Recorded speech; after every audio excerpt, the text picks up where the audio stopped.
Yay! All righty. Are you ready to dive into some practices? Hold on. Sure. Hold on.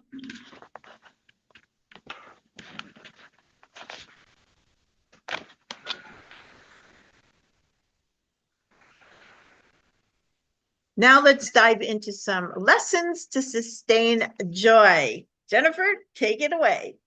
Yay! All right, we're going to go through 4 things in our fabulous unicorn guide to joy. This one is the 5 pillars of sustainable joy. These are just things to think about as your kind of concrete basis. And really, there's a 6th one, but I'll say it afterwards. So, one of them is self-awareness, being able to understand your own emotional landscape and also your triggers and self-compassion and cultivating a growth mindset. These are all part of sustainable joy. And this is really like a big part. Without health and mindset, we can't really go very far. So keeping those things healthy is great. And mindfulness is another part of the sustainable joy that allows us to really be present in the moment and to like savor and witness the special small moments that happen over time. Not everything is going to be a big grand symphony. Sometimes it's the small whisper of the wind that can be really lovely. So if we're mindful, we're able to pay attention to these subtle moments. And one of what I think is one of the key pillars of sustaining joy is gratitude and appreciation. Having a gratitude practice of listing 10 things in the morning that you're grateful for. And if you can do it again at the end of the day, thinking through your day and 10 things that you're grateful for then. And if you can think of the one thing that you're most grateful for in the whole day and hold that thought as you go to bed, this helps train the mind to be attuned for the things that we're grateful for. And in your day, if you can show appreciation for either yourself or the things you're doing or other people, this is a way of adding sparkles and sprinkles everywhere you go. And the more that we can smile at others, the more we're going to be apt to be smiled at. And who doesn't love a good smile in the day? Another pillar would be connecting with others. We are human social beings, and we want to be able to be received and appreciated and respect and feel like we're contributing and can uplift somebody else. And too much isolation is going to make us unhappy, but too much people can also make us unhappy. So having a good balance between where we connect with others and ultimately where it is that we connect with ourselves. Because of course we are our best friends and we're going to be living with ourselves our whole life, despite if people come or go or stay a long time or a short time. So really having connection with yourself first enables you to make better relationships with others. And lastly, the 5th of the pillar would be purpose and meaning, knowing that we have impact, knowing that we are bringing value, knowing that we're doing something that's important to somebody somewhere. This meaning and purpose is a key part of what makes us happy. And happy isn't always being like, yay, but it's feeling that contentment, feeling that fulfillment. And so we do that through finding meaningful or purposeful work. And the thing that this didn't mention was I think creativity is an important part. And that doesn't mean that you're a painter or, an artist in some kind of way. It actually can be any way that you express your emotions or find a way to explore ideas. Some of this might be for cooking for some people. I'm not really much of a cook, but I know that some people like to get really creative with their cooking. Maybe you're a musician, maybe you're a writer, maybe you're a dancer. Sometimes people find creativity through, I asked somebody, they said stock markets. And I thought, oh, I wonder, are you really able to express, your emotions through that? And they felt like they could. So I was like, all for it. If that's your joy, go for it. So just to recap on our 6 pillars of joy: self-awareness, mindfulness, gratitude and appreciation, connection with self and others, purpose and meaning, and creativity or a place to express emotions.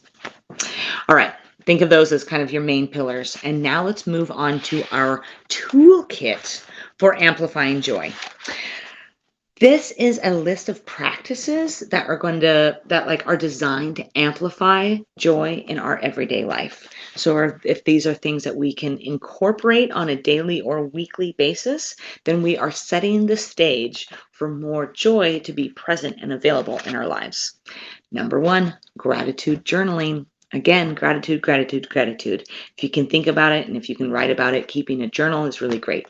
Why this works is cultivating gratitude shifts your focus towards positivity, helping you recognize and appreciate the abundance of joy in your life, from small to big things. Also, mindful breathing. You can take 24 minutes each day, representing the 24 hours of the day, and just sit with yourself and breathe and just be aware. It's actually quite nice, although might be boring, but also not, because there's so much going on here that you just get to sit and be. And being mindful of our breathing helps reduce anxiety and depression, and also helps with our parasympathetic nervous system. So it anchors you to the present moment, reducing stress and anxiety while creating space for joy to flourish. Think about that. Also, joy-focused activities. What are the things that you like to do that are outside of roles and responsibilities that actually bring you joy? I kind of love to work, and I don't know about you, but working is great. But also not working and not being attuned to that sometimes takes practice. What do I really actually enjoy that doesn't have a specific outcome that I'm trying to achieve, but just the enjoyment of the process? When we find and engage in activities that bring us joy, it could be simple as listening to music or taking a hike in nature, participating in a hobby, or even laughing with your loved ones. This works because you are actively seeking out joy through specific activities. And this enhances your immediate sense of happiness and also trains your brain to recognize joy in various forms. There's this whole sensory exploration thing. So we have textures, scents, flavors, and sounds. And if we bring a mindfulness approach to these everyday experiences, we can savor the sensations that we have in our day and thus experience more joy. So I like to think about the weather. What does things smell and feel like? The wind or the sun. That's a great way of bringing joy in. Paying attention to the trees and the flowers. It's very natural and very easy. But you can also pay attention to your food and mindful eating in that way. There's lots of research on the benefits of that, and thus it's listed here. Acts of kindness is a way that you can source and spread joy. It makes you feel good and it makes somebody else feel good. There's also going into nature and having time where you immerse yourself in a forest bath or even just a hike in nature is really great. The thing I recommend most, though, is a digital detox. I know it's really hard to be without our phones and without checking all of the devices, but if you can take one day a week to unplug from your devices, like Domestic Sunday, then that can be really rewarding for your soul, your spirit, your nervous system, your mind, your emotions, and maybe even the people around you. Because wouldn't it be nice to just sit in the present moment and connect with somebody instead of having everybody be in all of these different places due to the devices? That's the geriatric millennial in me. I was born in a time where there was not internet, and then as I grew up, there was internet, and now I'm seeing the effects of digital, digital devices on our human relationships, and I just would really encourage that maybe we put it down sometimes. There's mindfulness and reflection and intention setting. When we can reflect on what's happening in our lives and where it is that we want to go and what it is that we want to do, we can bring more joy to our values and what it is that we're passionate about and really carve out a path that is fulfilling and purposeful for us. Okay. Wow. That is a lot in the toolkit. That is why it is in the book. So check that out. Let's pop over to our joy-centric map. This is It's like 6 steps of these areas that you can focus on to create what is your joy. Like if you were to like look at all of the components of what makes you happy and what works in your lifestyle, what is going to be the things that's going to create sustainable joy for you? Um, so it looks kind of like this. It's in the bonus section. And it's a personalized guide that you make for yourself. We'll just run through it briefly.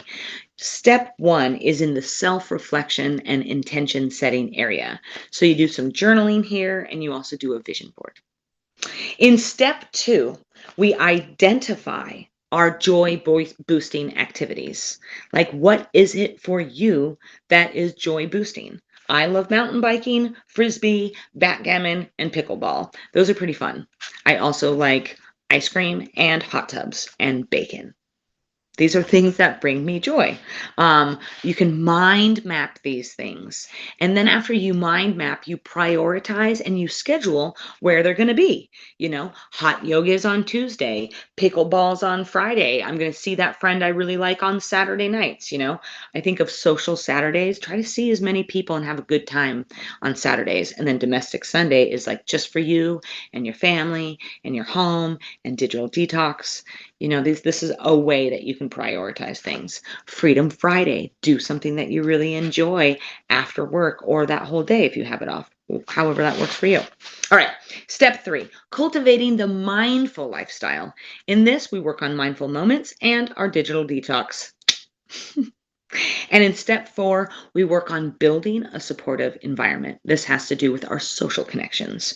So we want to surround ourselves with people that are positive, and we might also want to create joyful rituals for ourselves so that we can be our own best friend and we can look forward to having company with ourselves and know that we're going to have a good time. Step 5, embrace flexibility and adaptability. I mean, my gosh, flow with the water, right? Be the water. Be open to exploration and celebrate your progress, not your perfection. This has a lot to do with the not yet and the growth mindset. We really want to stay open to what's happening and adapt, be curious, don't be too attached, and see if you can find new solutions. Ultimately, it's about the progress that we're making, not how perfect we're doing it. Of course, we want to do our best, but done is better than not done and not perfect. Step 6, reflect and refine. Always adapting, always adjusting. You do regular check-ins with yourself to reflect on your progress and reassess your priorities perhaps, and make any necessary adjustments to your roadmap. And then you seek feedback. Maybe you might check in with others, or a mentor, or a coach, or a therapist, or a friend, or someone that you value, or online things to give you valuable insights and support as you navigate your journey towards sustainable joy. Like this is a type of feedback. So by following this roadmap and listening to your journey with intention, mindfulness, and a spirit of exploration, you will be well on your way to a life brimming with joy, purpose, and fulfillment. Isn't that exciting? All right, let's move on to our, that's right. This is exciting. This is the activities to uncover your zone of genius. There's really quite a lot of them, so I'm not going to go through all of them, but the pages kind of look like this. I love bolding things with purple. So there's like several pages of different things that you might explore. Let's take a peeky poo. Strengths assessment. Yes, there's all sorts of tools online for you to fill out quizzes and questionnaires to find out where are your strengths, or what is your personality type, or what's your love language, stuff like this. If you can take some assessments, this will help you like hone in on what your zone of genius is and give you some factual and what do they call it, quantitative data. You can also passion journal. Journal about the things that you're passionate about. Like if there was no limitations on anything, and if you could actually accomplish anything that you wanted to, then what would you actually do? Just write about it, journal about it. What's your passion? And then you can also ask for feedback or reflection from like your colleagues, your friends, your family. I remember I did this years ago. I asked people, what do you see in me? Everyone kind of thought I was fun. So I thought, gosh, well, I'm so much more than just fun, but I wonder how I can combine everything that I am into something fun, and what would that be? Hence the professional unicorn and now the speaker on joy. So, um, finding input from the people around you can help mirror back to you things that you have to offer that you may not have noticed. And also taking a skill inventory. This is both your personal and your professional skills. Um, there's ones that will make you competent, and then there's other ones that land in your particular zone of genius.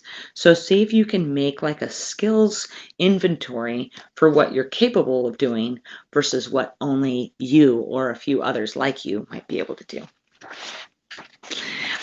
Vision boards. You can analyze a role model and check out how they lived or what their daily practices might be. You might explore some new hobbies. Mindful reflection, looking at what you were passionate back about years ago, maybe, and what you might have left by the wayside. Is there something that you used to love to do that you don't do anymore that you could do now? Um, you can experiment with projects. You can use some journal prompts, such as what activities make me lose track of time? Or what would I do if money wasn't an issue? And then see what comes up. You can network and collaborate. You can attend workshops and seminars, and you can go in for more education and skill development. These are ways that you can really find what is your unique zone of genius, because this is going to be a unique gift that you get to offer the world that solves some type of problem somewhere for somebody that is beneficial. So, and not to mention you getting to enjoy your own self your whole life. So this is why we do this, why we tune into what it is that our zone of genius is, because it's kind of like our mission in life, or our gift from the universe or creator or God, that only you have. So don't you want to discover who you are? I always did. And this is how we do it. Mind mapping, create a life timeline. Oh, good, we're at the end. Values, clarification, and celebrating small wins. So when you define your core values, your zone of genius is often aligned with the activities and pursuits that resonate with your deepest values. So perhaps doing a little inventory to see, what do you really value? And then celebrate all of your small wins. All the small wins will lead up to big wins, but if we don't celebrate small wins, then we're not having as much joy and fun along the way. So every day, see if there's something that you can celebrate about yourself or somebody else. And remember that the process of discovering your zone of genius is a journey and something that we get to experience lifelong. Keep following whatever interests you as it evolves. And any ideas that you get, check them out. See how much you can develop your idea and see where it goes. I hope it brings you joy. And I hope that you'll check out other aspects of the Unicorn's Guide to Joy. And feel free to reach out to me and say hi anytime. Thank you so much, Randy, for having me here. Such a pleasure. Oh, Here thank she you is. so much. It was awesome. Great teachings. And, so grateful for you to share some of your book with us. And it just makes us want to go out and get your book so we can see the whole picture. So please, everybody, go out and grab a copy of the book, electronic or soft copy, whatever you prefer. And thank you so much, Jenifer, for sharing your joy and with us. We really appreciate it. Thank Thank you you. so much for having me. It was a delight. And sparkle on, people out there. Look forward to seeing what you create.